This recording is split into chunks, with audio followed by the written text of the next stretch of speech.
같이 기도하겠습니다. 우리를 사랑하시는 하나님 아버지, 은혜와 사랑을 감사드립니다. 우리를 죄악 가운데서 구원해 주시고 하나님의 자녀로 삼아 주셨습니다. 우리가 하나님을 알지 못하고 이 세상의 헛된 것을 쫓아 살아가고 있었을 때에 하나님께서 먼저 우리를 사랑하시고 하나님의 독생자 예수 그리스도를 이 땅에 보내주셔서 저희의 모든 죄를 용서하시고 또 하나님의 자녀로 삼아주셨습니다. 우리에게 영원한 천국을 허락하시고 하나님과 함께 하늘나라에서 영원한 영광을 누리며 살 수 있도록 은혜를 베풀어 주신 것도 감사를 드립니다. 우리를 이 땅 가운데 홀로 남겨두지 아니하시고 저희를 교회로 불러주셔서 하나님의 말씀으로 저희를 인도하시고 깨우치시며 성령의 인도하심을 따라 하나님의 자녀로서 합당하게 살 수 있는 은혜를 베풀어 주신 것도 또한 감사를 드립니다. 오늘 주일을 맞이하여서 저희가 함께 모여 말씀을 듣고 또 교제하기 위해 모였습니다. 하나님께서 우리에게 필요한 말씀을 주시고 또 우리가 나누는 교제를 통해서 하나님의 풍성한 은혜를 더욱 누릴 수 있는 시간들이 될 수 있도록 도와주시기를 부탁드립니다. 시작하는 시간입니다. 우리의 마음을 열어주시고 우리의 귀가 하나님 말씀을 청정할 수 있도록 도와주시기를 부탁드립니다. 우리를 사랑하시는 예수님 이름으로 감사하며 기도드립니다. 아멘. 성경을 찾겠습니다.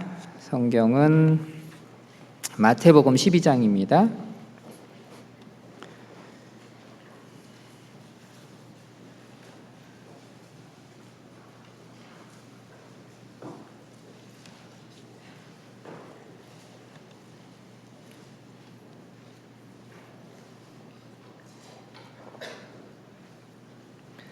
마태복음 12장 1절부터 8절까지 말씀입니다. 마태복음 12장 1절입니다. 신약성경 18쪽입니다. 마태복음 12장 1절부터 8절까지 말씀인데요. 제가 천천히 읽겠습니다. 그때에 예수께서 안식일에 밀밭 사이로 가실새 제자들이 시장하여 이삭을 잘라 먹으니 바리새인들이 보고 예수께 고하되 보시오 당신의 제자들이 안식일에 하지 못할 일을 하나이다. 예수께서 가라사대 다윗이 자기와 그 함께 한 자들이 시장할 때에 한 일을 읽지 못하였느냐. 그가 하나님의 전에 들어가서 제사장 외에는 자기나 그 함께한 자들이 먹지 못하는 진설병을 먹지 아니하였느냐. 또 안식일에 제사장들이 성전 안에서 안식을 범하여도 죄가 없음을 너희가 율법에서 읽지 못하였느냐. 내가 너희에게 이르노니 성전보다 더 큰 이가 여기 있느니라. 7절하고 8절은 같이 읽겠습니다. 나는 자비를 원하고 제사를 원치 아니하노라 하신 뜻을 너희가 알았더면 무죄한 자를 죄로 정치 아니하였으리라. 인자는 안식일의 주인이니라 하시니라. 안녕하세요. 예, 반갑습니다. 화순교회에서 교제하고 있는 김성원 형제입니다. 새해가 됐습니다. 2022년이 올 거라고 생각을 안 해봤었는데 어느덧 2022년이 와버렸습니다. 구원받았을 때만 해도 2020년이 과연 올까라고 생각을 했는데 실제로 왔습니다. 올 한 해 주님 안에서 계획하신 모든 일들이 이루어지기를 기도합니다. 아가서에 보면 술람미 여인이 이제 이런 고백을 하지요. 우리 포도원에 있는 여우를 잡아라 이렇게 말을 합니다. 이렇게 여우. 근데 우리나라에도 예전에 여우가 있었다고 해요. 지금은 이제 야생에는 여우가 없습니다. 동물원에 가야지 여우를 볼 수 있지요. 제가 어릴 때는 이 여우라는 동물이 굉장히 크고 이렇게 무서운 동물인 줄 알았어요. 실제로 본 일은 없었는데 예전에 우리 어르신들은 아실 거예요. 전설의 고향 이런 데 보면 여우 얘기가 많이 나오거든요. 여우가 무섭잖아요. 이렇게 제주를 넘으면 이제 사람으로 바뀌고 사람을 홀려서 이제 간을 빼먹고 뭐 이런 얘기도 있고, 또 이제 구미호 그래가지고 꼬리가 9개 달린 여우 얘기가 막 있잖아요.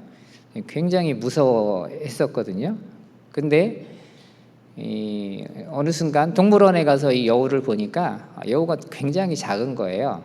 우리나라에 있는 여우는 그래도 그나마 큰 편인데 저기 이제 팔레스타인 지역이나 이제 사막 지역에 있는 여우는 훨씬 더 작아요. 동물원에 가셔서 사막 여우 혹시 보신 적 있으세요? 굉장히 작잖아요. 작고 귀여운데 진짜 쬐금해요. 근데 여기서 말하는 이 여우가 그런 이렇게 작은 여우를 말하는 거거든요. 근데 포도원을 허는 작은 여우를 잡으라라고 이제 말씀을 하고 있습니다. 이제 우리가 무시할 수 있는 아주 굉장히 작은 것인데 그것이 포도원에 들어와서 그 포도원을 망치게 된다라고 말씀을 하고 있는 겁니다. 근데 이 작은 여우가 왜 포도원에 들어올까요? 포도원에 여우가 포도를 좋아해서 포도를 따먹기 위해서 포도원에 들어올까요? 그렇지는 않다고 합니다. 물론 여우가 포도를 먹기는 하지만 그 뒤에 구절에 보면은 포도원에 꽃이 피었다고 말씀을 하고 계시거든요. 그 포도원에 꽃이 피었다는 얘기는 아직 포도 열매가 맺히지 않았다는 얘기잖아요. 꽃이 피고 수분이 이루어진 다음에 그다음에 꽃이 떨어지면 그 다음에 열매가 맺기 시작하는 거죠. 그러니까 이 포도원에 작은 여우가 들어간 이유는 포도를 먹기 위해서 들어간 것은 아니에요. 근데 포도원에 왜 이 작은 여우가 들어갔을까요? 그 이유가 있어요. 포도원이라는 것은 이제 포도 열매를 얻기 위해서 가꾼 과수원이잖아요. 그러니까 이 포도나무를 심었을 때에 사람은 포도 열매를 바라고 포도나무를 심었겠죠. 그렇기 때문에 포도나무를 심기 전에 뭘 하냐면 땅을 일구겠죠. 돌을 걸러내고 가시덤불을 걷고 좋은 땅, 거름을 주고 이런 상태에서 이제 포도원을 만드는 거예요. 그러다 보니까 이 포도원 땅은 어떤 땅이겠어요? 비옥한 땅일 수밖에 없죠. 기름진 땅이라는 거예요. 그리고 흙이 굉장히 부드러워요. 근데 여우의 습성 중에 하나는 굴을 파는 거잖아요. 굴을 파서 그 안에 들어가서 살거든요. 그리고 땅이 비옥하면 그 땅에 뭐가 많이 있죠?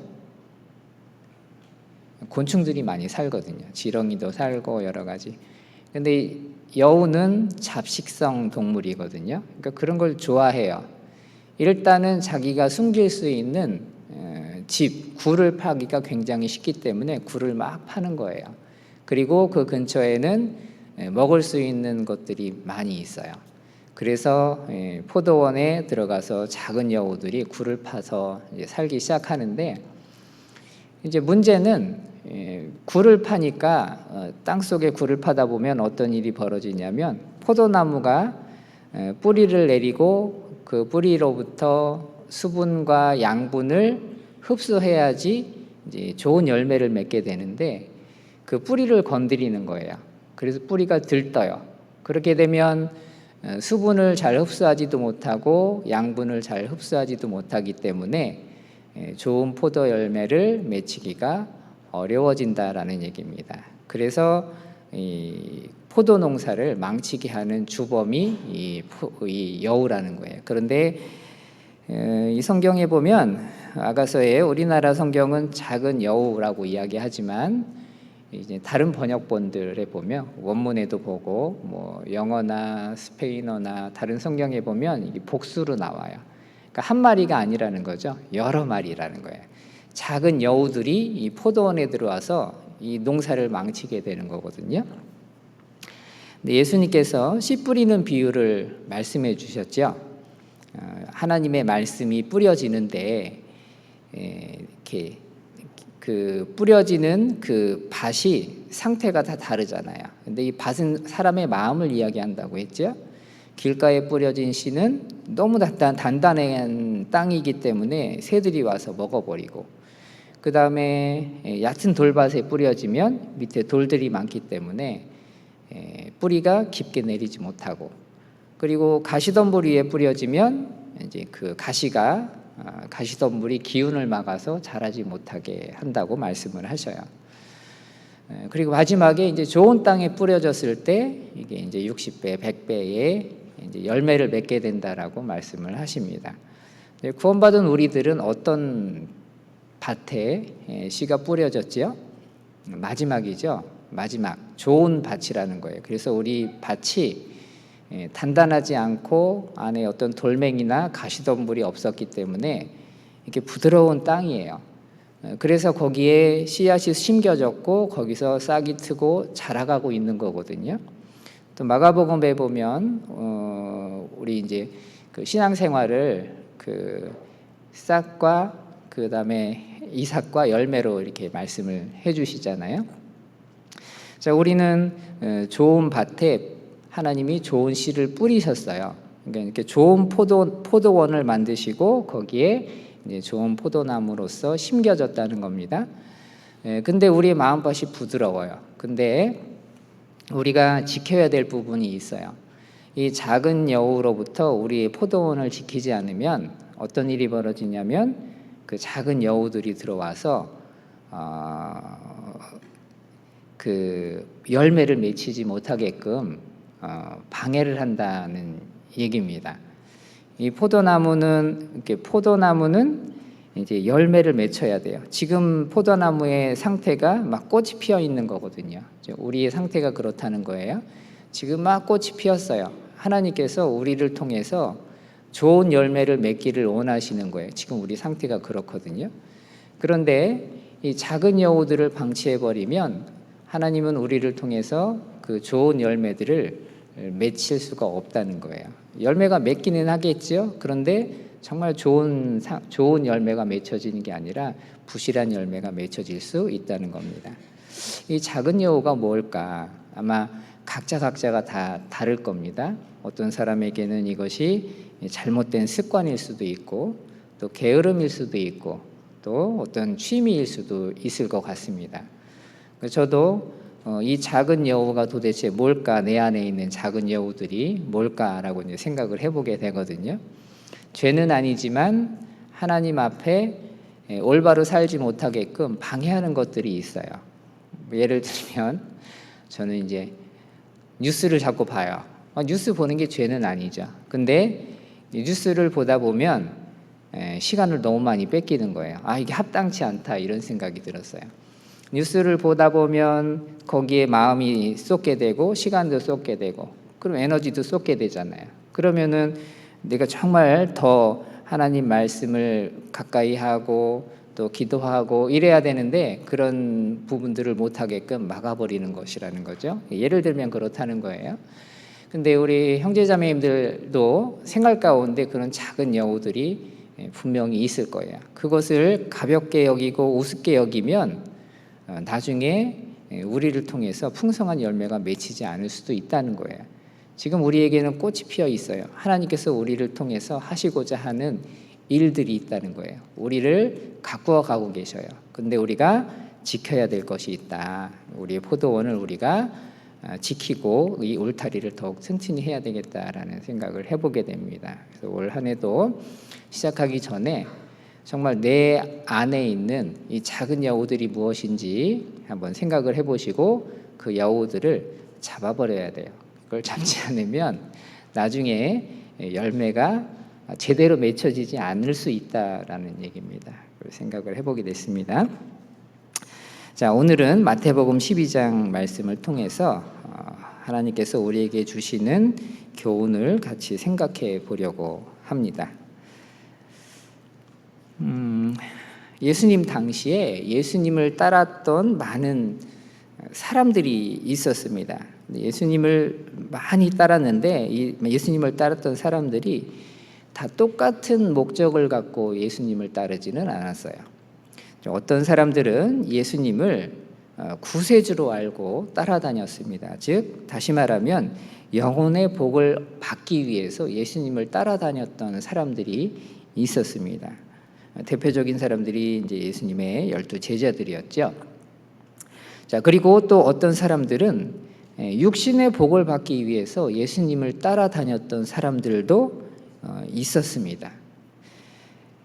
오병이어의 기적, 그러니까 물고기 2마리와 보리떡 5개로 5,000명을 먹이셨을 때에 사람들은 예수님을 정말 굉장히 따라다녔어요. 어딜 가든지 예수님을 쫓아갔거든요.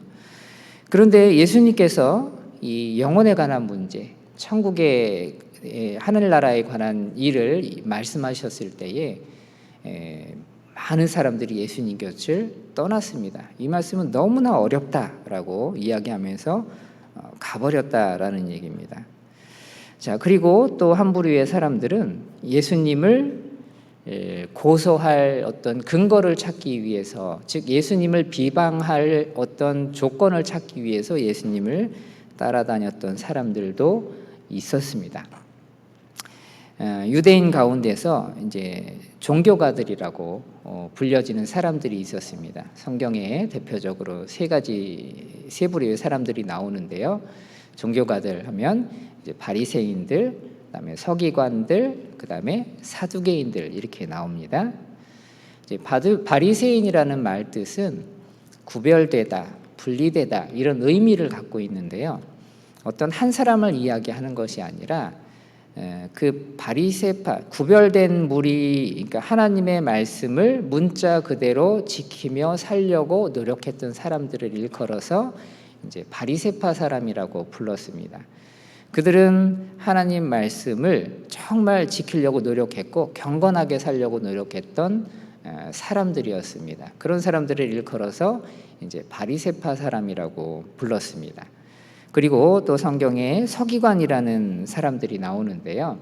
서기관이라는 말은요, 어떤 그 사람들이 어떤 일을 했냐면 하나님의 말씀, 성경을 기록하고 또 성경 말씀을 가르치는 사람들을 서기관이라고 했습니다. 지금은 이제 이 책을 이제 인쇄해서 책으로 만들잖아요. 그런데 옛날에는 이 인쇄술이라는 것이 발명되지 않았을 때고 또 지금처럼 이게 종이가 흔한 것도 아니었습니다. 그래서 이 당시에는 책을 하나 만들기 위해서는 굉장히 많은 그 노력이 들어가고 돈이 들어갔어요.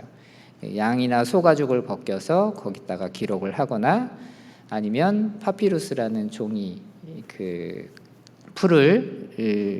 풀 이용해서 이제 종이처럼 만들어서 거기다 기록을 했거든요. 그리고 그 당시에는 이 글을 읽고 쓸 수 있는 사람도 그렇게 많지 않았습니다. 대부분의 사람들이 글을 읽거나 쓰지를 못했어요. 그러니까 서기관은 굉장히 특별한 사람들이었죠. 글을 읽을 수도 있었고 글을 쓸 수도 있었고, 그러니까 굉장히 많이 배운 사람들이라는 거예요. 그리고 하나님 말씀을 가르쳐야 됐기 때문에 성경에 대한 지식도 굉장히 많이 알고 있었던 사람들입니다.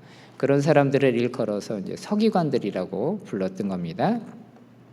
자, 그리고 또 한 부류의 사람들은 사두개인이라고 불려지는 사람이었습니다.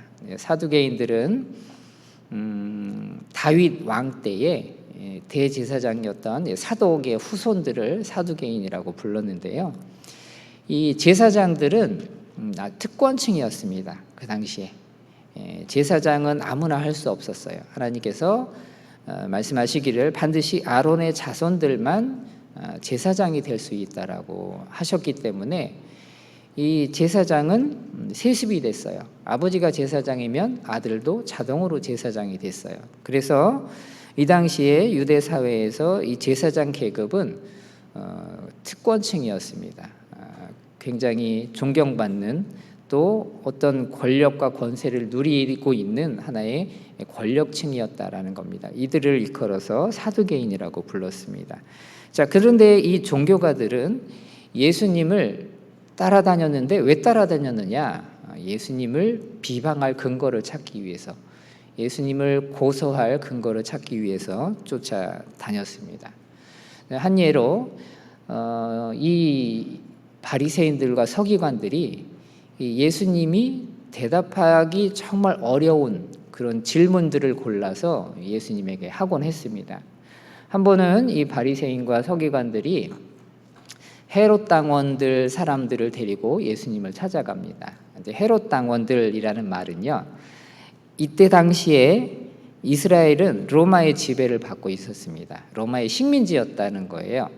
그래서 이 로마가 이 이스라엘 땅을 다스릴 때 어떻게 다스렸냐면 어떤 한 사람에게 그 지역을 맡겨서 다스릴 수 있는 자치권을 줬어요. 우리나라로 따지면 지방자치제. 뭐 여긴 광주니까 광주시장이 여기 이제 모든 행정이나 이런 걸 관리하잖아요. 이런 것처럼 그 팔레스타인 지역에 그 행정적인 어떤 그 자치권을 준 사람이 이제 헤롯이라는 사람이었어요. 이게 헤롯 왕은 무엇을 했냐면 그 땅을 다스리면서 그 땅에서 세금을 거두고 또 그 거둔 세금으로 로마에 갖다 바치고 이런 일들을 했거든요. 그러니까 여기서 헤롯 당원들 하면 누구를 위해서 일을 하는 사람이냐면 헤롯을 위해서 일하는 사람, 즉 다시 말하면 로마를 위해서 일하는 사람들이다라는 의미예요. 우리나라 비유를 들자면 옛날에 우리나라 일제시대에 있었잖아요. 일제시대 때 친일파들 있잖아요. 한국 사람인데 일본을 위해서 일하는 사람들, 그런 사람들이 바로 이 헤롯 당원들이에요. 자, 근데 이 헤롯 당원하고 바리새인과 서기관들이 같이 예수님을 찾아갔습니다. 그리고 예수님에게 이렇게 물었죠. 가이사에게 세금을 바치는 것이 가합니까? 옳습니까? 이렇게 묻는 거예요. 가이사라는 말은요, 로마의 황제를 가이사라고 불렀어요. 그러니까 로마의 황제에게 우리가 세금을 내는 게 맞습니까? 이렇게 묻고 있는 거죠. 자, 예수님께서 만약에 로마의 세금을 바쳐라 라고 이야기한다면 예수님이 어떤 사람이 되는 거예요? 매국노가 되는 거예요. 민족의 반역자 이렇게 되는 거죠. 만약에 가이사에게 세금을 바치지 마라 이렇게 되면요, 로마를 반역하는 일이 되는 거예요. 그러니까 이렇게 대답을 해도 문제가 생기고 이렇게 대답을 해도 문제가 생기는 질문을 하는 거죠. 예수님 뭐라고 말씀하셨냐면 그러면 너희가 갖고 있는 그 동전을 가져와 봐라. 동전을 가져와서 그 동전에 누구의 이름이, 누구의 얼굴이 있느냐 이렇게 물으셨어요. 그러자 대답했죠. 가이사의 얼굴이 있습니다. 로마 황제의 얼굴이 있습니다라고 이제 대답을 합니다. 자, 그러니까 예수님이 말씀하셨잖아요. 가이사의 것은 가이사에게, 하나님의 것은 하나님께 바쳐라라고 이제 대답을 해주십니다. 즉 하나님께서 이 세상에 있는 모든 것은 하나님이 세우신 질서 안에서 움직이고 있기 때문에 국가에 바쳐야 될 세금은 우리가 바쳐야 되고, 또 그와 동시에 하나님께 드려야 될 것은 하나님께 드리라라고 이제 답변을 해주신 거예요. 이런 것처럼 대답하기 곤란한 질문들을 끊임없이 찾아서 예수님에게 묻곤 했습니다. 사두개인들은 또 찾아와서 예수님에게 이런 질문을 했죠. 자, 사두개인들은요, 하나님의 말씀을 이제 모세가 기록한 5권의 성경만 믿었어요. 이 모세 오경만 하나님의 말씀이라고 생각을 했습니다. 창세기, 출애굽기, 레위기, 민수기, 신명기, 이 5권만 하나님이 주신 거다 생각했어요. 그리고 이 사두개인들은 천국이 없다고 생각했습니다. 그리고 지옥도 없다라고 생각했어요. 따라서 사람에게는 영혼이라는 것이 존재하지 않는다라고 믿었던 사람들입니다. 그런데 예수님께서 부활에 관해서 말씀하셨거든요. 하늘나라에 대해서 말씀을 하셨습니다. 지옥에 관해서 말씀을 하셨어요. 그러자 이 사두개인들이 예수님이 잘못됐다라는 것을 다른 사람들 앞에서 이제 나타내게 하기 위해서 찾아가서 이런 질문을 합니다. 모세의 법에 의하면 형제가 어떤 사람이 자식이 없이 죽으면 그 동생이 대신 그 대를 이어주게 하라고 하셨습니다. 그런데 우리 가운데서 칠형제가 있는데 그 첫 번째가 자식이 없이 죽었습니다. 그래서 그 둘째가 그 첫 번째 부인을 취해서 자식을 낳아주려고 했는데 둘째도 이제 그 자식이 없이 죽었습니다. 그러다가 일곱째까지 갔는데 일곱째도 자식이 없이 죽었어요.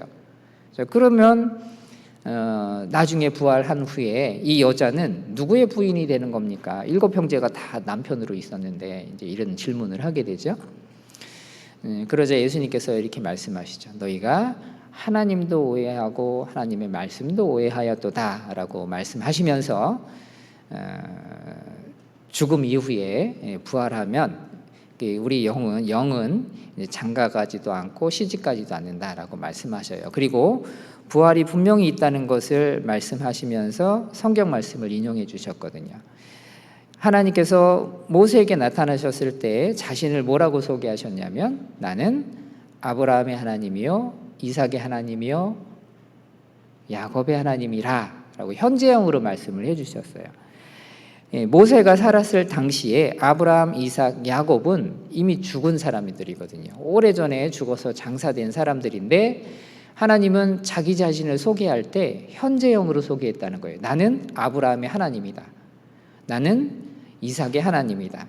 나는 야곱의 하나님이다 라고 소개하셨어요. 그 얘기는 뭐냐면 아브라함, 이삭, 야곱은 육신은 죽었지만 그 영혼은 하나님 앞에 살아있다라는 것을 분명하게 말씀해 주시는 거였거든요.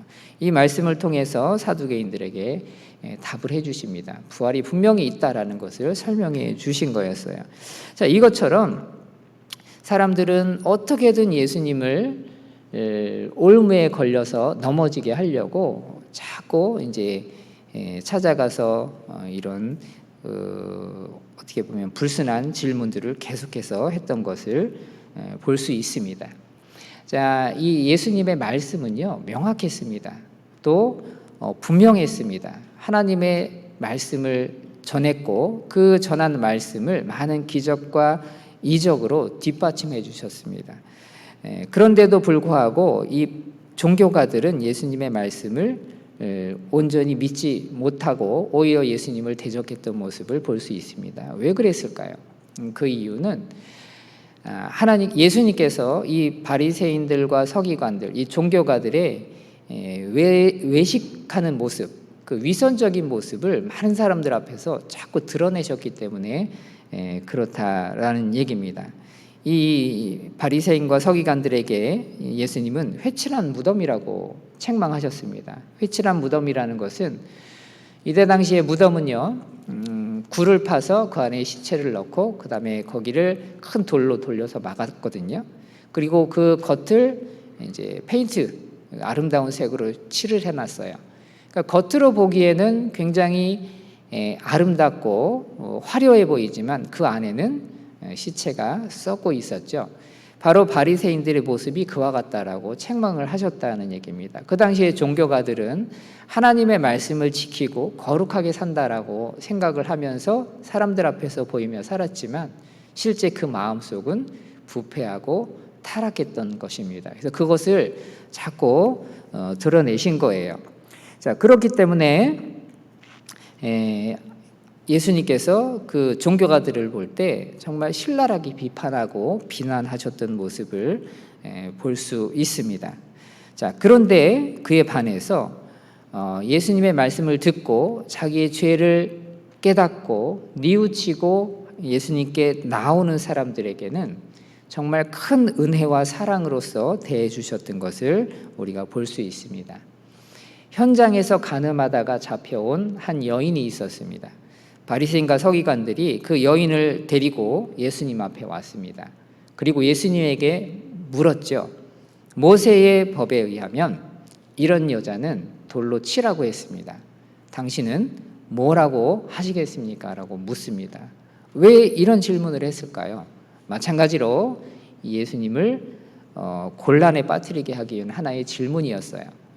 예수님께서 만약에 돌로 쳐라, 율법에 의해 율법을 따라서 돌로 쳐라라고 말씀하셨다면 어떤 일이 벌어지느냐? 그 당시에는 로마가 이스라엘을 지배하고 있었잖아요. 로마의 법을 어기게 되는 거죠. 살인자가 되는 거예요. 그래서 이제 걸려 넘어질 수가 있는 거죠. 그런데 또 예수님께서 돌로 치지 말아라라고 말씀을 하신다면 어떤 일이 벌어지죠? 율법을 어기게 되는 거예요. 자, 이때 예수님께서 뭐라고 어떤 반응을 보이셨냐면 땅바닥에 앉으셔서 바닥에다가 뭐라고 글씨를 쓰셨어요. 그런데 이 바리새인과 서기관들이 반복해서 자꾸 묻습니다. 어떻게 해야 됩니까? 당신은 뭐라고 하시겠습니까? 라고 묻습니다. 예수님께서 일어나셔서 이렇게 말씀하셨습니다. 너희 가운데서 죄 없는 자가 먼저 돌로 쳐라 라고 말씀하신 거예요. 자, 그 이야기를 하시고 예수님 다시 앉으셔서 땅바닥에다 뭘 막 쓰셨죠. 자, 그러자 나이 많은 사람부터 젊은 사람까지 하나하나 그 자리를 떠나버렸습니다. 자, 모두가 다 떠나고 예수님과 그 여자만 딱 남았어요. 예수님께서 그 여자에게 묻습니다. 너를 고소하던 그들이 어디 있느냐? 너를 정죄한 자가 없느냐? 이렇게 물으십니다. 그 여자가 대답하기를 없습니다 라고 대답했습니다. 그러자 예수님께서 이렇게 말씀하시죠. 나도 너를 정죄하지 아니하노니 가서 다시는 죄를 범치 말라라고 말씀하신 겁니다. 자, 이 여인은요 자기의 죄를 알고 있었어요. 그리고 정말 두렵고 떨렸습니다. 그렇기 때문에 예수님께서 그 여인에게 뭐라고 말씀하셨냐면 다시는 가서 죄를 범치 말아라 이렇게 말씀하신 거예요. 왜 이렇게 말씀하셨을까요? 이 여인은요 자기 죄를 충분히 알고 있었고 그 죄 때문에 두려워하고 있었고 이 예수님의 이 말씀으로 인해서 그 자기의 삶을 돌이킬 수 있는 준비가 돼 있었기 때문에 그렇다라는 얘기입니다. 마음이 부드러운 사람에게는 부드럽고 너그럽게 예수님은 대하신 것을 볼 수 있습니다. 그러나 마음이 강팍한 사람에게는 더 강하게 말씀을 하십니다. 왜 그럴까요? 그래야 그들이 돌이킬 수 있기 때문에 그렇다는 얘기입니다. 혹시나 이들이 돌이킬 수 있을까? 돌이키게 하려고 세게 말씀하신다라는 얘기예요. 우리 어머님들 그 남자 아이들만 키우는 어머님들은 어떻죠? 강하시죠. 말투도 강하시고 보면 본인의 그 평상시 성격하고 다르게 나오는 모습들을 볼 수 있어요. 왜냐하면 이 남자 아이들만 있다 보니까 곱게 살살 얘기하면 잘 안 들어요. 그러니까 말투가 강해질 수밖에 없죠. 그런데 이것처럼 이 강한 사람들에게는 예수님이 강하게 말씀을 하셨어요. 우리가 케이크를 자를 때는 플라스틱 칼로 이렇게 자르죠. 왜냐하면 플라스틱 칼로 잘라도 잘 잘리기 때문에 그래요. 그런데 통나무를 자를 때는 플라스틱 칼로 자를 수가 없어요. 통나무를 자를 때는 쇠톱으로 이것을 잘라야 합니다. 그래야지 이것이 잘리기 때문에 그렇다라는 얘기입니다. 이 유대 종교가들의 마음은요 너무나 강팍하고 단단했습니다. 그래서 예수님께서 뭐라고 말씀하셨냐면 이 독사의 자식들아, 이 독사의 새끼들아 라고 말씀을 하신 거예요. 이것은 욕이 아니에요. 이것은 그 옛날 에덴 동산에서 아담과 하와의 마음을 미혹해서 죄를 짓게 한 그 마귀가 이들의 마음 가운데서 움직이고 있었기 때문에 그들에게 그렇게 말씀을 하신 겁니다. 이 독사의 자식들아, 그 마음 가운데 있는 그 마귀에게 하시는 말씀이었다라는 얘기입니다. 사실을 사실대로 믿지 않는 것은 쉽지 않습니다. 굉장히 큰 결심과 용기가 필요하다라는 얘기입니다. 예를 들어서 한번 생각을 해보죠. 내가 법원에 가서 법정 증인을 서야 한다고 생각을 해보세요. 어떨까요? 두렵고 떨리겠죠. 그런데 그 법원에 가서 내가 거짓 증인을 해야 된다, 거짓 증언을 해야 된다라고 생각을 해보셔요. 이게 잘못된 것인 줄 알면서 거짓말을 해야 돼요. 법원에 가서. 그러면 내 마음이 어떨까요? 평안할까요? 절대 그렇지 않을 겁니다. 굉장히 두렵고 떨릴 거예요. 그리고 그냥 가나요? 그냥 가지 않죠.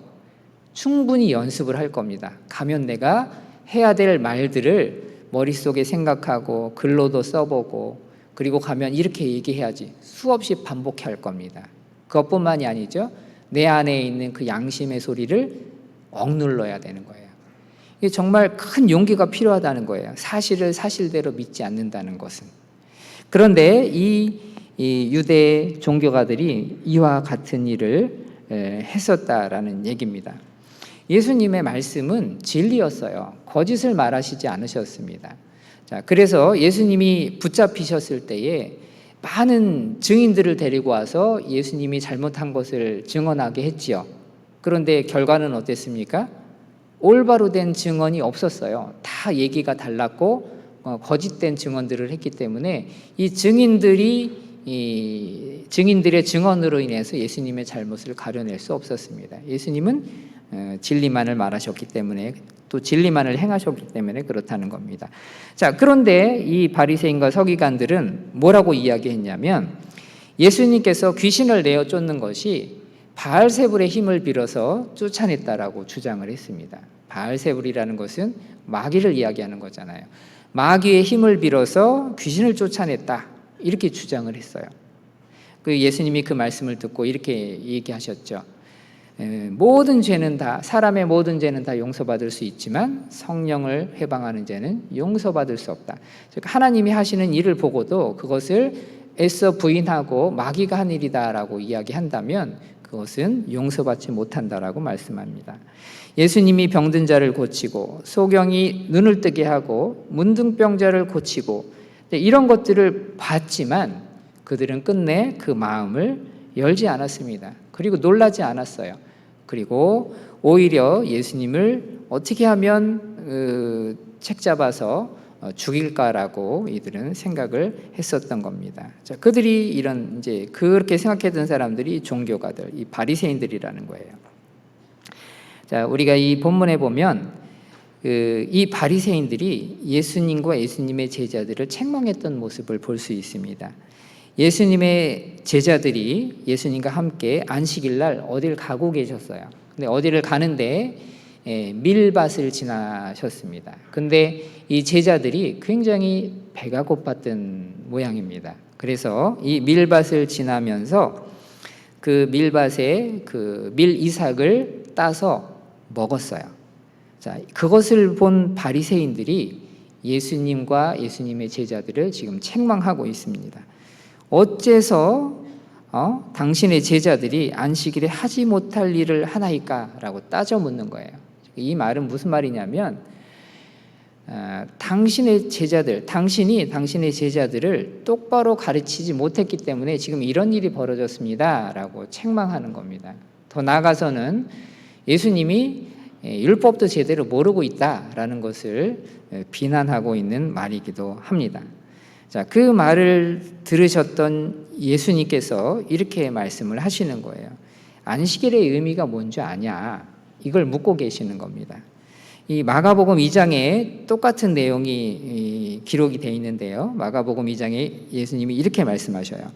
안식일은 사람을 위하여 있는 것이요, 사람이 안식일을 위하여 있는 것이 아니니라라고 말씀하셔요. 즉 안식일을 하나님이 우리에게 주신 이유는 사람을 위해서 주셨다라고 말씀을 하시는 겁니다. 그러면서 이 다윗 이 시대에 있었던 한 가지 사건을 예로 들어서 말씀을 해주고 계셔요.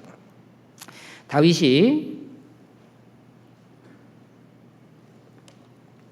사울을 피해서 도망을 갔습니다. 도망을 하다가 그 당시에 대제사장이었던 아히멜렉을 찾아갑니다. 근데 아히멜렉을 찾아가서 아히멜렉에게 부탁을 하죠. 먹을 것을 좀 주십시오.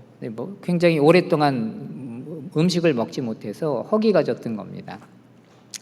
자, 그러자 이 아히멜렉이 이렇게 이야기합니다. 지금 나에게 떡이 없다, 빵이 없다는 거예요. 그런데 지금 하나님께 드렸던 그 진설병, 그 떡이 지금 있는데 만약에 너와 또 너와 함께한 소년들이 분열을 가까이 하지 않았으면 이 떡을 주겠다라고 이야기합니다.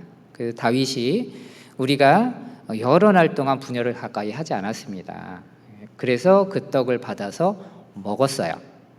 자, 근데 이 진설병은요, 하나님께 드려지는 그 떡이거든요. 그 빵이거든요. 근데 일주일에 한 번씩 이걸 이제 바꿔요. 새 것을 안식일 날 넣었다가 예전에 이제 있던 것을 다시 밖으로 빼내는데, 이 진설병은 누구만 먹을 수 있냐면 제사장만 먹을 수 있어요. 제사장들만 이 떡을 먹어야만 하는 거예요. 이게 하나님이 정해주신 법이에요. 그런데 이 다윗과 함께한 자들이 이 진설병을 먹었어요. 이게 하나님의 법을 어긴 거잖아요. 그런데 하나님은 이것을 죄를 지었다고 말씀하지 않으셨어요. 이것을 책망하지 않으셨다라는 얘기입니다. 그러면서 뭐라고 말씀하시냐면 나는 자비를 원하고 제사를 원치 아니하노라 하신 뜻을 생각하라 라고 말씀하시는 거예요. 자, 하나님은 자비, 사랑을 원하신다. 즉 하나님이 원하시는 것은 어떤 형식에 얽매여서 사람을 괴롭게 하는 걸 원하지 않으신다라는 걸 말씀해 주시는 거예요. 하나님은 사랑이라고 성경에 말씀하십니다. 사랑 그 자체예요. 하나님이 율법을 우리에게 주신 이유가 뭘까요? 하나님이 율법을 주신 이유는 사람을 정죄하고 괴롭게 하기 위해서 주신 것이 아니다라는 얘기입니다. 율법은 우리로 하여금 어떻게 하죠? 죄를 깨닫게 하죠. 그 죄를 깨닫게 하는 것으로 끝나는 게 아니에요. 너 죄인이니까 넌 죽어야 돼. 이것만을 알려주시는 게 아니에요. 이 죄를 깨닫게 하시고 이 죄를 나 스스로, 사람 스스로가 해결할 수 없으니까 어떻게 하라고요? 예수님에게로 가라 라고 말씀해 주시는 거예요. 율법은 그리스도에게로 인도하는 몽학선생이다라고 말씀을 하시잖아요. 그러니까 하나님이 율법을 주신 궁극적인 목적은 사랑 그 자체이신 예수님께로 가라라는 걸 알려주시는 거다라는 얘기입니다. 그래서 이 안식일의 주인은 예수님이다라고 또 말씀을 하시는데 그 말씀을 이 성경을 통해서 이제 우리에게 계속 설명해 주시는 거예요. 골로새서 2장을 한번 찾아보겠습니다. 골로새서 2장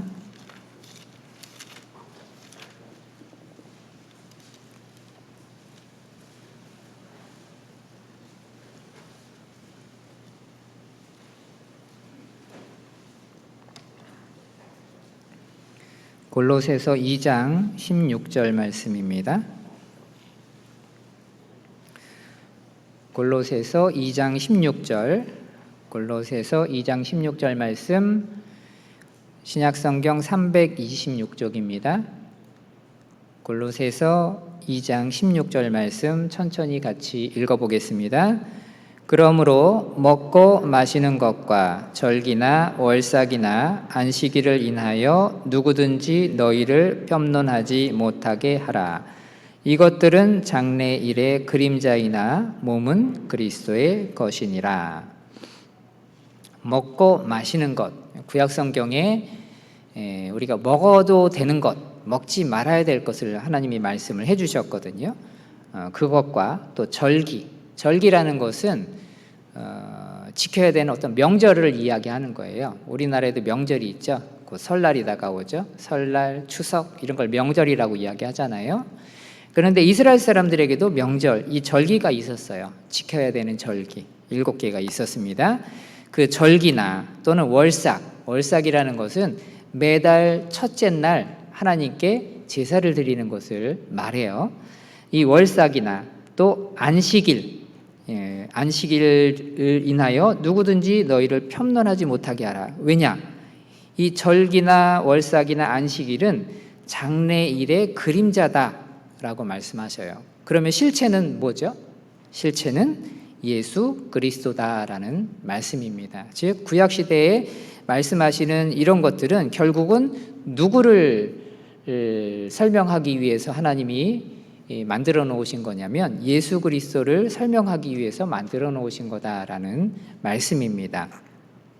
자, 7절기 가운데 첫 번째 지켜야 되는 것이 유월절이죠. 유월절은 이집트에서 이스라엘 사람들이 종살이할 때 하나님께서 모세를 불러 그 땅에서 나오게 하셨잖아요. 그런데 이집트의 왕 바로가 못 나가게 붙잡았죠. 그래서 그 땅에 10가지 재앙이 내려집니다. 마지막 재앙이 뭐였냐면 모든 동물과 사람의 초태생, 첫 번째 난 것은 다 죽는 그런 재앙이었어요. 하나님의 심판이었습니다. 자, 그런데 그 심판에서 벗어날 수 있는 방법을 알려주셨죠.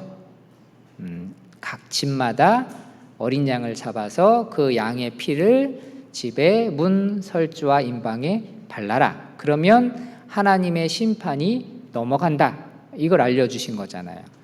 자, 이것처럼 이 유월절 날 어린 양이 죽었습니다. 이 유월절 어린 양이 죽은 것처럼 이 유월절에 예수님께서 십자가에서 죽으실 것, 그리고 피를 흘리실 것, 그리고 그 피로 인해서 우리에게 내려졌던 그 저주가 지나갈 것을 알려주시는 하나의 그림자였다는 거예요. 그림자라는 거예요. 이 유월절이라는 절기가. 그래서 이스라엘 사람들은 이 유월절을 지키면서 장차 오실 그리스도, 나를 대신해서 죽으실 그 그리스도를 기다렸다라는 얘기입니다. 그리고 실제로 예수님이 오셔서 그 일을 행하신 거예요. 그 다음에 지켜야 되는 절기가 무교절이죠. 무교절은 유월절 이후에 일주일 동안 누룩이 들어가 있지 않은 빵을 먹는 절기입니다. 누룩이 들어가지 않는다. 그러니까 효모, 이스트가 들어가지 않은 빵이라는 거예요. 드셔보신 적 있으시죠? 정말 맛이 없거든요. 근데 그 떡을 먹는 거예요. 그 떡을 먹을 때 그 떡이 맛이 없으니까 어때요? 떨떠름하고 고난의 떡이죠. 근데 누룩은 성경에서 또 죄를 이야기합니다. 우리가 구원받은 이후에 죄를 없이 하고 거룩한 생활을 해야 되는 것, 또 새 생명 안에서 예수님과 함께 우리가 옛사람이 죽고 장사되고 또 예수님과 함께 새 생명 가운데서 살아가야 되는 것을 알려주시는 하나의 그림자였어요. 그리고 그 다음에 지켜야 되는 절기가 초곡절이죠. 초곡절은 첫 번째 거둔 곡식단을 하나님 앞에 이렇게 흔들어서 드리는 그런 절기거든요. 이것은 마찬가지로 죽음 가운데서 부활하셔서 부활의 첫 열매가 되시는 예수님을 상징하는 절기다라는 얘기입니다. 그 다음에는 오순절이 있죠. 이 오순절 날은 누룩이 들어가 있는 빵과 누룩이 들어가 있지 않은 빵을 하나님 앞에 흔들어서 제사를 드리는 거거든요. 근데 오순절 날 성령이 내려오심으로 인해서 유대인과 이방인들이 성령으로 함께 하나님 안에서 하나가 되는 것을 설명해 주시는 절기입니다. 그리고 그 다음에 지켜야 되는 절기가 나팔절이죠. 나팔절은 예수님의 공중 재림을 나타내는 하나의 그림자거든요. 데살로니가전서 4장에 보면 주께서 호령과 천사장의 소리와 하나님의 나팔로 친히 하늘로 쫓아 강림하시리니 라고 말씀하셔요. 예수님께서 공중 재림하실 때 나팔이 울리거든요. 나팔절을 통해서 예수님의 공중 재림을 설명해 주고 계시는 겁니다. 그 다음에 지켜야 되는 절기가 속죄절이거든요. 속죄절은 이제 7년 환란에 들어갔을 때에 이스라엘의 민족적인 회개와 구원이 있을 것을 설명해 주시는 절기다라는 얘기입니다. 그리고 그 다음에 있는 초막절. 초막절은 예수님이 이 땅에 지상 재림하신 이후에 이 땅에 천년왕국이 이루어지죠. 그 천년왕국이 이루어질 것을 나타내는 하나의 그림자였다라는 얘기입니다. 그래서 이런 절기들은 다 예수님을 나타내는 것이라는 거예요. 그리고 또 지켜야 될 절기가 안식일이잖아요. 이 안식일도 마찬가지로 예수님께서 우리에게 장차 신령한 안식을 주실 것을 나타내는 하나의 절기였다라는 얘기입니다. 그림자였다라는 얘기예요. 신명기 23장을 찾아보겠습니다. 신명기 23장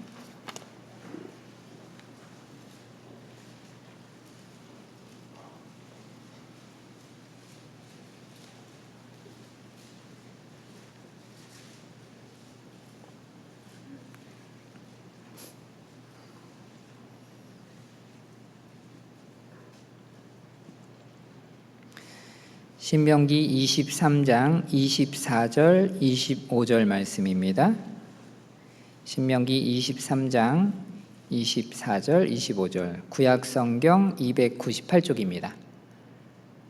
구약성경 298쪽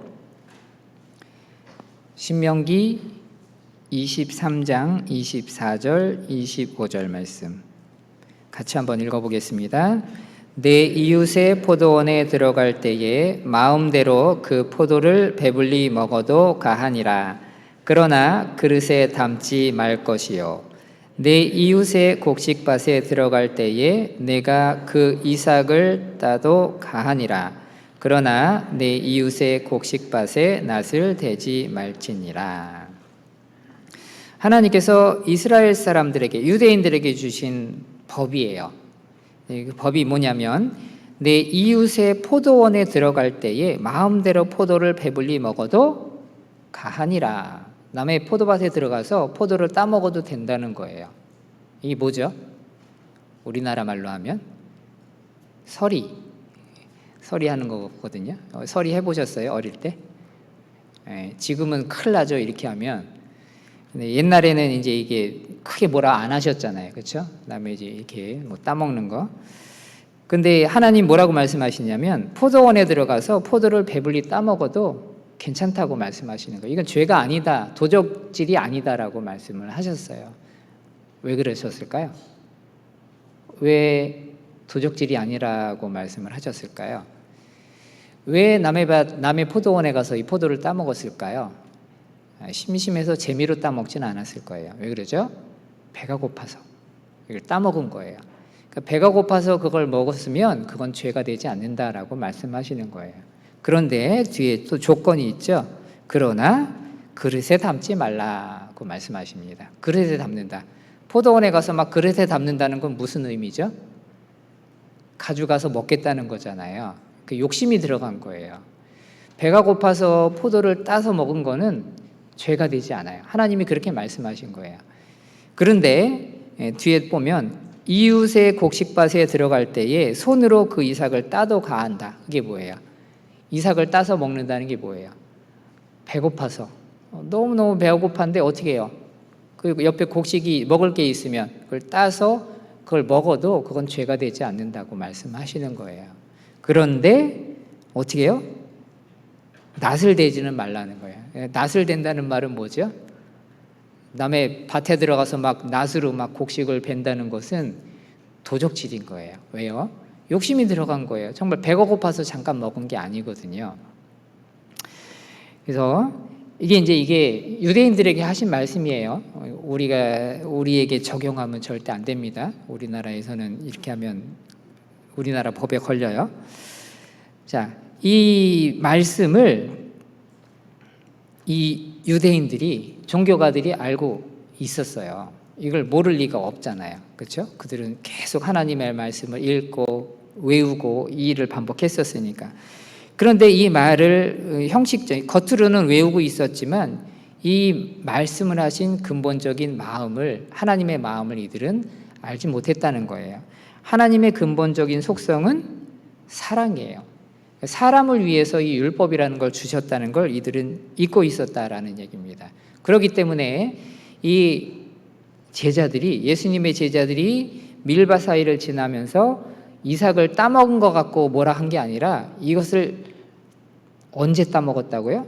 안식일에 따먹었기 때문에 이건 죄다라고 지금 정죄하고 있는 거예요.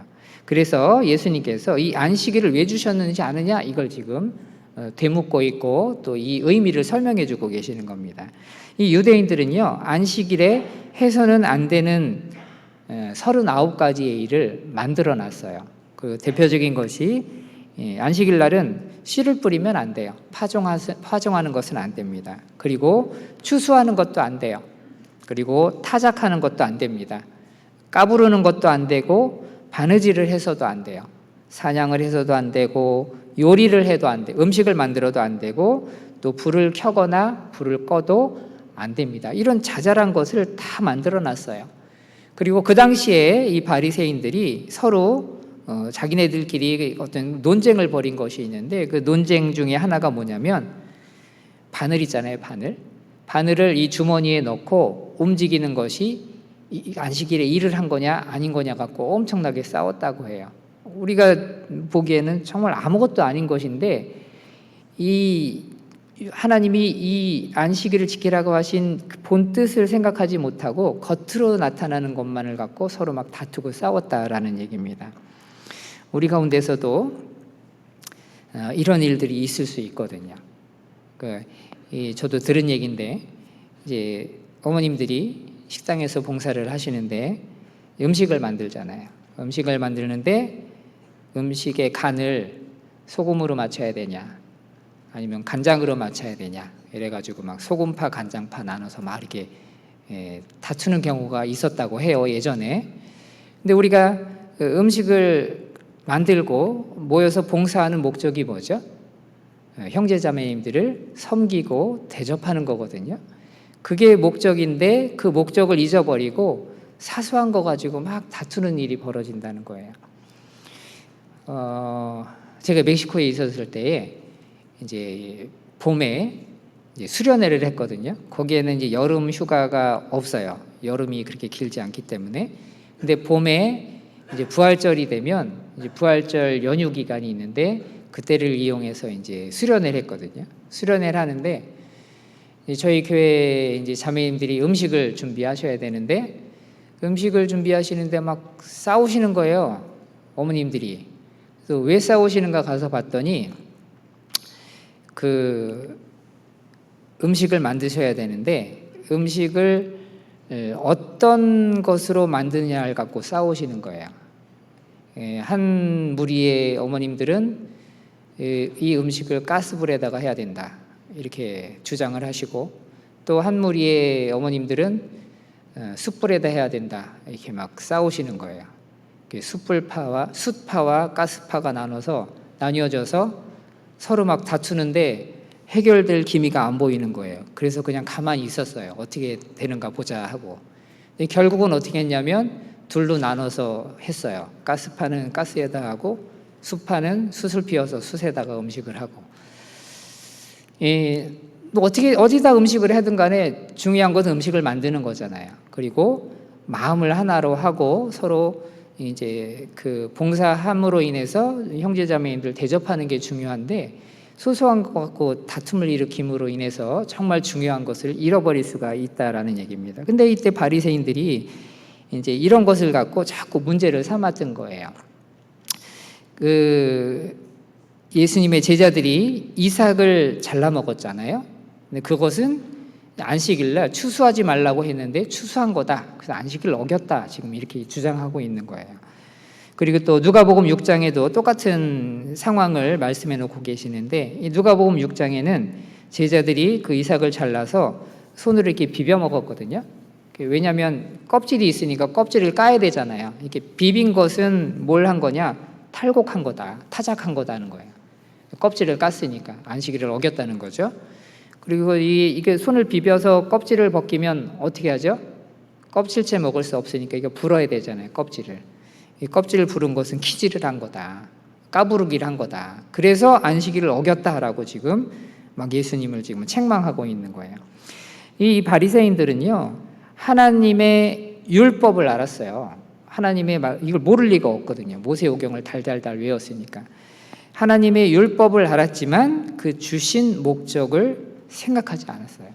그렇기 때문에 쉽게 사람을 정죄했고, 더욱이 예수님이 오셨는데도 불구하고 예수님이 오신 그 목적, 그 이유를 생각하지 못했던 거예요. 그래서 겉에 보이는 모습만 갖고 자꾸 책망하고 비난했던 모습을 볼 수 있습니다. 자, 안식일을 왜 주셨느냐? 사람을 위해서 주셨다라고 말씀하셔요. 하나님이 안식일을 주신 목적을 이렇게 설명해 주고 계십니다. 출애굽기 20장을 한번 보겠습니다. 출애굽기 20장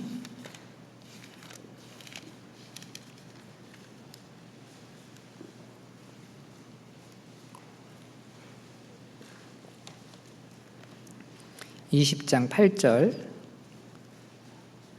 구약성경 113쪽입니다.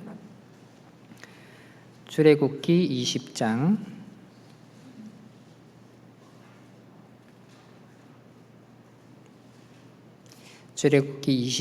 8절 말씀입니다. 제가 읽어보겠습니다. 안식일을 기억하여 거룩히 지키라. 엿새 동안은 힘써 내 모든 일을 행할 것이나 제7일은 너의 하나님 여호와의 안식일인즉 너나 내 아들이나 내 딸이나 내 남종이나 내 여종이나 내 육축이나 내 문 안에 유하는 객이라도 아무 일도 하지 말라. 이렇게 말씀을 하셨습니다. 그날은 아무것도 하지 말라는 거예요. 자, 안식이라는 말 뜻은요, 편안한 안, 쉴 식, 그래서 안식이에요. 다시 말하면 평안한 휴식이다라는 얘기입니다. 원래 안식일은요, 금요일 날 해가 질 때부터 토요일 날 해가 지기 전까지, 즉 이때를 원래 이제 성경에서 안식일이라고 말씀을 하고 있어요.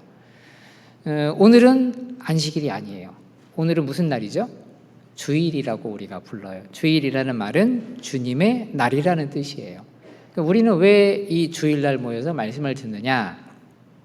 초대교회 시대 때부터 성도들이 이 주일날이 어떤 날이냐면 예수님이 십자가에 못 박혀 돌아가시고 죽으시고 그리고 사흘 만에 부활하셨죠. 오늘이 바로 예수님이 부활하신 날이에요. 그래서 이 초대교회 성도들이 예수님이 부활하신 이 날 함께 모여서 말씀을 배우고 서로 교제하기 위해서 이날 모였던 겁니다. 그래서 그때 이후로 쭉 그리스도인들이 이날 함께 모여서 말씀 배우고 교제했다라는 얘기예요. 그래서 이날 우리는 함께 모여서 말씀을 배우고 또 교제하고 봉사하는 날로 만드는 겁니다. 지키는 겁니다. 하나님께서 이 6일 동안 창조를 하시고 7일째 되는 날 쉬셨어요. 그리고 이 날을 안식하며 기념하라고 우리에게 말씀을 하고 계시는 겁니다. 출애굽기 31장 15절에 보면 하나님이 이렇게 말씀하셨어요. 이 엿새 동안은 일을 할 것이지만 7일 날은 큰 안식일이니까 이날 일하는 사람은 반드시 죽일지니라라고 말씀을 하셨어요. 굉장히 엄한 법이죠. 안식일 날 일하면 죽는다는 거예요. 실제로 안식일 날 어떤 사람이 바깥에 나가서 막 나무를 주웠거든요. 그걸 발견했어요. 그 사람을 데리고 와서 어떻게 할까요? 하나님께 물었더니 돌로 쳐 죽여라 이렇게 말씀하신 거예요. 그래서 돌에 맞아 죽었어요. 자, 이 안식일 날 일하면 반드시 죽는다. 하나님이 왜 이렇게 무시무시한 법을 만들어 놓으셨을까요? 사람에게 제일 중요한 게 뭐죠? 자기에게 있어서 자기가 가장 소중히 여기는 게 뭘까요? 자기의 생명이죠. 우리가 살기 위해서 먹는 거잖아요. 살기 위해서 어떤 일들을 하잖아요. 사람의 생명이 제일 중요해요. 그런데 이 제일 중요한 이 생명이 없어진다. 그러면 우리는 어떻게 할까요? 이거 하면 죽는다 그러면 이거 할 수 있겠어요? 할 수 없겠죠. 이 하나님이 이거 하면 죽는다, 안식일 안 지키면 죽는다라는 말 뜻은요, 다시 말하면 절대 잊지 말아라 하는 뜻이에요. 이거 절대 잊으면 안 된다, 안식일 잊어버리면 안 된다라고 강조하시는 말씀이다라는 얘기입니다. 이것을 왜 잊지 말아라 하는 거예요. 다른 모든 절기는요 1년에 한 번 있어요. 그런데 이 안식일은 언제마다 한 번이 있어요? 7일마다 한 번씩 있는 거예요. 일주일마다 한 번씩 이 안식일이 돌아와요. 그러니까 이것을 거듭해서 잊지 말으라라고 우리에게 말씀해 주시는 거예요. 하나님이 이 안식일을 주시면서 무엇을 잊지 말아라라고 하셨냐면 신명기 5장을 찾아보겠습니다. 신명기 5장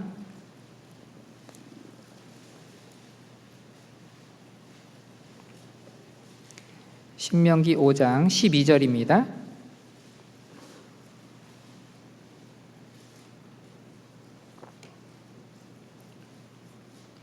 신명기 5장 12절,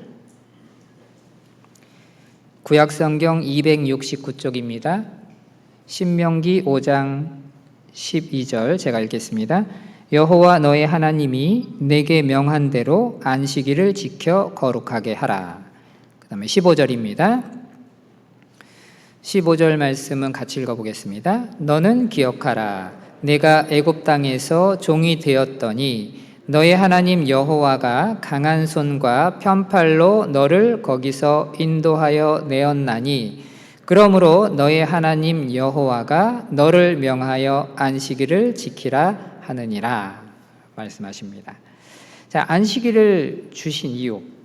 자, 15절에 보면 너는 기억하라 라고 말씀하셔요. 다시 말하면 잊지 말으라는 거예요. 이건 절대 잊어버리면 안 된다라는 얘기입니다.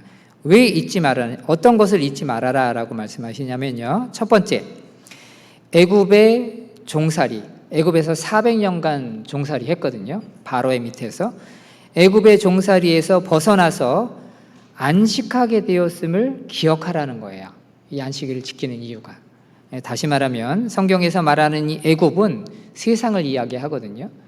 우리는 구원받기 전에 세상에 살았죠. 세상에서 어떤 모습으로 살았습니까? 애굽의 통치자가 누구였어요?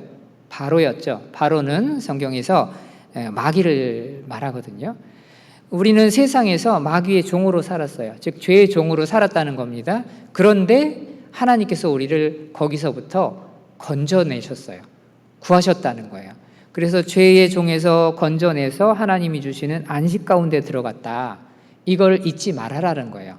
안식일을 지키면서 우리가 매번 일주일마다 한 번씩 이것을 하면서 이것을 기억하라라고 말씀하시는 겁니다. 두 번째 이유는 이거죠. 가나안 땅에서, 가나안 땅은 하나님이 약속하신 땅이에요. 젖과 꿀이 흐르는 땅. 그 가나안 땅에서 안식하기 위해 지금 광야를 지나가고 있다. 근데 이 광야를 가고 있으면서 하나님을 기억하라는 거예요. 왜 하나님을 기억해요? 광야에 40년을 살았는데 40년을 지냈는데 이 40년을 지내면서 하나님의 보호하심과 인도하심이 계속 있었어요. 아침마다 하늘에서 만나가 내렸죠. 먹을 수 있는 양식을 하나님이 매일매일 주시는 거예요. 반석에서 물이 나오게 하셨어요. 우리에게 먹을 수 있는 물을 주시는 거죠. 낮에는요, 구름 기둥으로 우리를 보호하셨어요. 광야 지역은요, 숲이 없어요. 나무가 별로 없어요. 거의 없어요. 그러니까 햇볕이 굉장히 따갑거든요. 그래서 햇볕에 나가 있으면 한 20-30분만 있어도 막 어질어질해요. 일사병에 걸리는 거예요. 그런데 하나님께서 낮에는 구름 기둥으로 탁 막아주신 거예요. 그늘을 만들어 주셨어요. 이 팔레스타인 지역은요, 건조한 땅이에요. 그래서 무지무지 더운데 햇볕에 나가면 더워요. 그러나 그늘에 들어가면 정말 시원해요.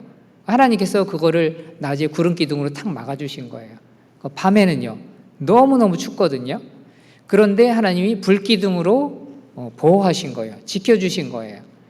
자, 하나님께서 이 광야를 지나면서 우리들에게 필요한 것들을 계속 공급해주고 계신다는 걸 잊지 말라는 거예요. 40년 동안 광야 생활하면서 이스라엘 사람들은 옷이 헤어지지 않았어요. 신발이 닳지 않았어요. 기적 같은 일이잖아요. 근데 이것을 기억하라는 거예요. 우리가 신앙생활하고 있는 이 세상은요, 구원받은 이후에 우리의 신앙생활은 광야를 걷는 것과 같아요. 너무너무 어렵고 힘든 길이거든요. 그런데 잘 우리가 생각해 보면 하나님이 우리를 보호하시고 인도하고 계신다는 거예요. 지금 이 순간도. 끊임없이 하나님은 우리에게 은혜를 베풀어 주시고 우리에게 필요한 모든 것을 계속 공급해 주고 계시거든요. 그것을 잊지 말으라라는 얘기입니다. 자, 그리고 세 번째는 약속하신 그 땅, 가나안 땅이죠. 그곳에 들어가면 영원한 안식이 있을 거다라는 걸 우리에게 기억하게 하시는 거예요. 안식일을 지키라는 얘기는 너희에게 영원한 안식이 있을 거다. 마찬가지죠. 하나님이 우리에게 어떤 걸 약속하시냐면 지금 이 땅에서의 삶은 고달프고 힘들지만 장차 천국에서 하나님과 함께 영원한 안식을 누리게 될 거다라는 것을 잊지 말라는 거예요. 기억하라, 잊지 말아라. 자, 안식일이라는 게 그런 의미가 있다라는 것을 우리에게 설명을 해주고 계십니다. 예수님께서는 그래서 의도적으로 안식일에 일을 하셨어요. 유대인들에게 안식의 참 의미를 알게 하고 하나님의 뜻을 깨닫게 하기 위해서 이 일을 행하셨다라는 얘기입니다. 예수님이 행하신 모든 일은 어떤 목적을 갖고 행하셨던 것을 볼 수 있어요. 그냥 아무 의미 없이 하신 게 아니다는 얘기입니다. 예수님의 제자들도 예수님의 말씀을 듣고 그것을 100%다 이해했었던 것이 아니에요. 그 당시에는 그것을 이해할 수 없었고 무슨 뜻인지 깨닫지 못했지만 시간이 지난 후에 나중에 그것을 하나하나 깨닫기 시작했던 모습을 볼 수 있습니다. 하나님께서 예수님이 말씀하시기를 이 땅의 일을 우리에게 말을 해도 우리가 알아듣지 못하는데 하물며 하늘나라의 일을 얘기하면 너희가 알아듣겠느냐라고 말씀하셔요. 하지만 우리가 바둑을 두면 바둑 잘하시는 분들은 사전에 이렇게 포석을 둔다고 얘기하잖아요. 우리가 생각하기에 거기다 왜 돌을 놓지? 이게 생각하지만 이 고수들은 그 한참 앞을 내다보잖아요. 그래서 미리 딱 놓는 것처럼 예수님께서 미리 어떤 일들을 의도적으로 말씀하시고 일을 행해 주셨어요. 그리고 난 다음에 나중에 그것을 깨닫게 하시는 모습들을 볼 수가 있습니다. 그러니까 하나님은 우리의 모든 걸 다 알고 계시기 때문에 우리를 가장 선한 길로 인도해 주셔요.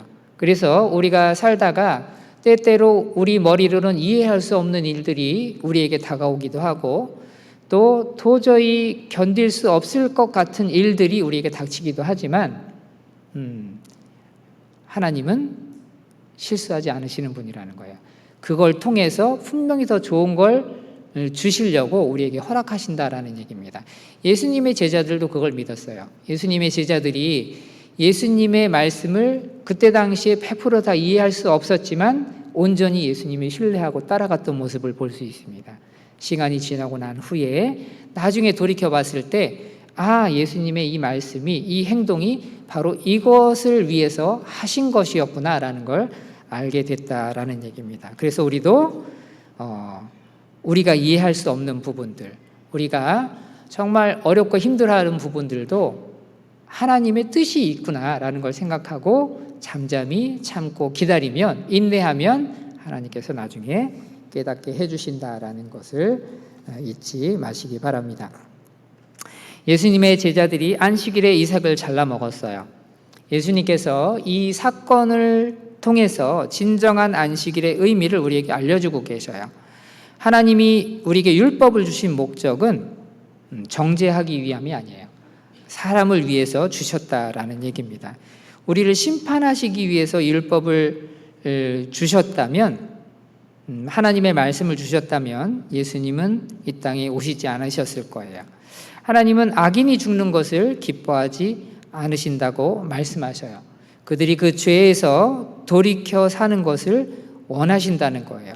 안식일의 율법을 지키느라 사람에게 괴로움과 고통을 주시기를 기뻐하는 분이 아니다라는 얘기입니다. 이슬람교에서는요, 라마단이라는 그런 기간이 있어요. 그러니까 우리가 쓰는 달력으로 이제 4월, 이슬람 달력으로는 9월인데 우리가 지금 쓰는 달력으로는 4월이에요.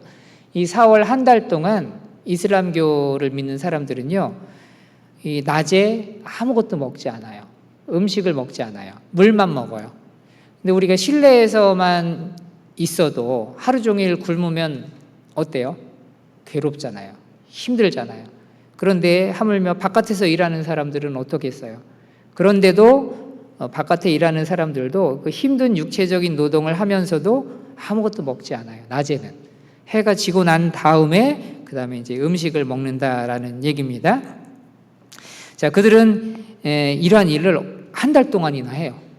그런데 이런 일을 하면서 이들이 생각하기에 이런 고통과 이런 고행을 통해서 그들이 믿고 있는 신에게 가까이 간다고 믿어요. 그리고 그들이 정말 바라는 것을 그 신이 들어준다라고 믿고 있다는 얘기입니다. 자, 그들이 믿고 있는 그 신, 알라죠. 알라신이죠. 알라신은 사람에게 고통을 주고 그 고행의 결과로서 복을 준다고 믿고 있지만 우리가 믿는 여호와 하나님은 그런 분이 아니다라는 얘기입니다. 안식일은 예수님이 오셔서 주실 영혼의 영원한 안식, 또 죄로 인해 하나님과 원수가 된 사람들에게 진정한 평강과 안식을 주시는 예수님을 설명해 주고 있어요. 그래서 안식일의 주인은 예수님이다, 인자다라고 말씀을 하고 계시는 거예요. 마태복음 12장을 보겠습니다. 마태복음 12장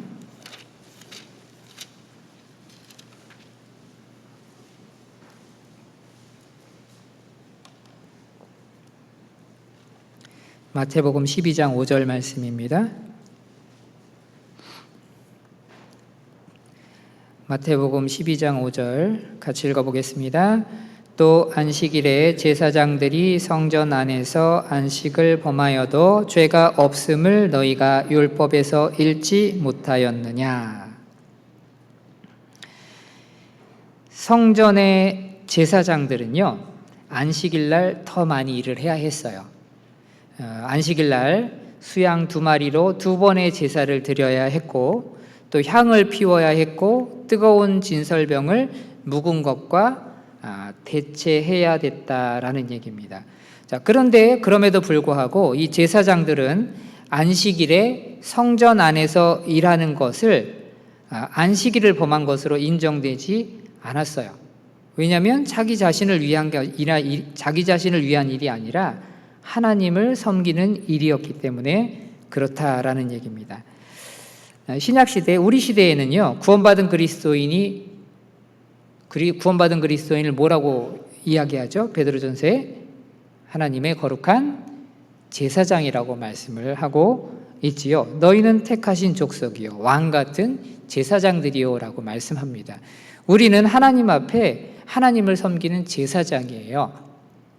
자, 근데 이 제사장은 안식일날 성전 안에서 일을 하면 그거는 안식일 어긴 게 아니에요. 성전은 하나님이 계시는 곳이죠. 자, 구원받은 사람들에게 있어서 성전은 어디죠? 우리 자신이잖아요. 우리가 하나님의 성전이에요. 그러니까 즉 예수님을 모시고 있는, 하나님을 모시고 있는 우리가 안식일날 하나님을 위해서 일을 한다는 것은 뭐예요? 안식일을 범한 게 아니다라고 말씀을 하고 있는 겁니다. 출애굽기 23장을 찾아보겠습니다. 출애굽기 23장 10절입니다. 출애굽기 23장 10절.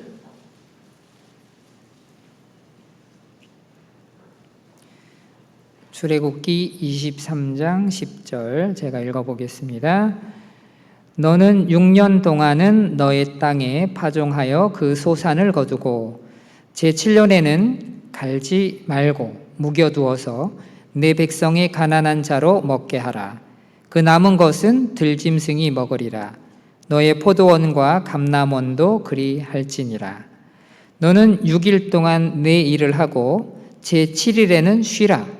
내 소와 나귀가 쉴 것이며 내 계집종의 자식과 나그네가 숨을 돌리리라 라고 말씀합니다. 자, 제7일째 되는 날 안식일을 주셨어요. 그리고 제7년째 되는 날도 안식년을 주셨습니다. 자, 근데 이 안식년을 두신 이유가 뭐라고 나오죠? 누구를 위해서예요? 백성의 가난한 자를 위해서 이 안식년을 두라고 말씀하시는 거예요. 그냥 땅을 묵혀둬라. 왜요? 가난한 사람들이 와서 그곳에서 난 것들을 먹게 하라는 겁니다. 그리고 남은 것은 들짐승이 먹을 거다. 포도원도 마찬가지고 감람원도 마찬가지라는 거예요. 포도도 그렇고 올리브 나무도 그렇고 놔둬. 왜 놔둬요? 다른 사람을 위해서 놔두라는 거예요. 가난한 사람을 위해서 두라는 얘기입니다. 자, 6일 동안 일하고 7일에는 쉬라는 거예요. 왜 쉬라 그랬어요? 너의 집에 있는 소와 나귀가 쉴 거다. 그리고 또 뭐예요? 내 계집종의 자식과 나그네가 숨을 돌리리라 라고 말씀을 하고 있습니다. 즉 안식일을 주신 이유는 다른 사람을 위해서 주신 거예요. 나 자신을 위해서가 아니라 다른 사람을 위해서 이것을 지키라라고 말씀을 하시는 겁니다. 구원받은 그리스도인들은 이미 하나님이 주신 영원한 안식에 들어갔어요. 우리는 이제 우리 자신을 위해서 이 안식일을 지키지 않습니다. 히브리서 4장 10절에 보면 이미 그의 안식에 들어간 자는 하나님이 자기 일을 쉬심과 같이 자기 일을 쉬느니라 라고 말씀하셔요. 그래서 이제는 우리가 구원받지 못한 다른 사람을 위해서 이 안식일 날 일을 해야 한다라는 얘기입니다. 그래서 우리는 안식일에도 복음을 전하기 위해서 일을 합니다. 우리 주인이 되시는 예수님께서 잃어진 영혼을 위해서 지금 이 순간에도 일하고 계시기 때문에 그렇습니다. 예수님께서 이렇게 말씀하십니다. 내 아버지께서 이제까지 일하시니 나도 일한다 하시매. 우리 주변의 어떤 종파에서는 이 안식일을 지켜야 된다. 그래서 이 주일이 아니라 안식일을 지켜야 된다. 그래서 이 안식일 날 아무것도 하지 않고 이 안식일 지키지 않으면 안 된다라고 막 이렇게 주장을 하지요. 이 바리새인과 서기관들처럼 안식일의 의미를 정확하게 제대로 알고 있지 못하기 때문에 하나님이 본질이신 그 사랑을 생각하지 못하고 그들의 어떤 잘못된 이념과 생각을 쫓아가기 때문에 그런 일들이 벌어진다라는 얘기입니다. 하나님께서 이 세상을 창조하시고 일곱째 되는 날 안식하셨습니다. 그런데 사람의 범죄함으로 인해서 그 안식이 깨졌어요. 그리고 하나님은 그 이후로 지금까지 잃어진 영혼을 구하시기 위해서 일하고 계십니다.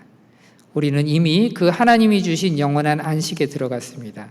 주님께서 오시는 그날 천국에서 하나님과 함께 영원한 안식을 누리게 될 겁니다. 우리는 이 안식일에 주님을 섬기는 제사장들과 같이 또 타인을 위해서 안식일을 지켰던 것 같이 우리도 우리 주님을 위해서 그리고 다른 사람을 위해서 이 안식일에도 복음을 전하며 일을 해야 합니다.